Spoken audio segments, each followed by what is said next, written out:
வணக்கம். ஆகாஷ்வாணி புதுச்சேரி செய்திச் சுருக்கம் வாசிப்பவர் வீரமணி. பிரதமர் திரு நரேந்திர மோடி G20 உச்சி மாநாட்டில் கலந்து கொள்வதற்காக 3 நாள் பயணமாக இன்று தென்னாப்பிரிக்கா புறப்பட்டார். மாநாட்டு நிகழ்வுகளுக்கு இடையே இந்தியா, பிரேசில், தென்னாப்பிரிக்கா தலைவர்கள் கூட்டத்திலும் அவர் கலந்து கொள்கிறார். உச்சநீதிமன்ற தலைமை நீதிபதி பூஷன் ராமகிருஷ்ண கவாய் இன்று பணி நிறைவு பெற உள்ளதையொட்டி தனது கடைசி வழக்கு விசாரணையை மேற்கொள்ள உள்ளார். இவர் நாளை மறுநாள் முறைப்படி ஓய்வு பெறுவார். இவரைத் தொடர்ந்து 53வது புதிய உச்சநீதிமன்ற தலைமை நீதிபதியாக வரும் 24ஆம் தேதி நீதிபதி சூரியகாந்த் பதவியேற்க உள்ளார். கோவாவில் நடைபெறும் சர்வதேச இந்திய திரைப்பட விழாவில் இன்று ராஜ்குமார் பெரியசாமி இயக்கிய தமிழ் திரைப்படமான அமரன் திரைப்படம் தொடக்கப்படமாக திரையிடப்பட உள்ளது.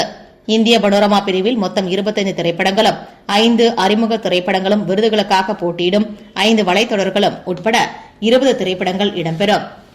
தலைமை தேர்தல் ஆணையத்தின் வாக்காளர் பட்டியல் சிறப்பு திருத்த தீவிர பணியின் ஒரு பகுதியாக நாளை மற்றும் நாளை மறுநாள் புதுச்சேரி, தட்டாஞ்சாவடி மற்றும் காமராஜர் நகர் தொகுதிக்கு உட்பட்ட தேர்தல் அதிகாரிகள் அந்தந்த வாக்குச்சாவடிகளில் இருப்பர்.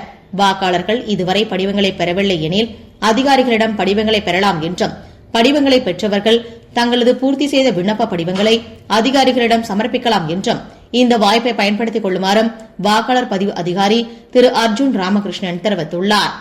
திருவண்ணாமலை தீப திருவிழாவையொட்டி 4500 கிலோ நெய் கொள்முதல் செய்யப்பட்டுள்ளதாக கோவில் நிர்வாகம் தெரிவித்துள்ளது. உத்தரப்பிரதேச மாநிலம் கிரேட்டர் நொய்டாவில் நடைபெற்ற உலக குத்துச்சண்டை கோப்பை 2025 இறுதிப் போட்டியில் இந்தியா 9 தங்கப்பதக்கங்களை வென்றுள்ளது. இத்துடன் இந்த செய்திச் சுருக்கம் நிறைவு பெறுகிறது.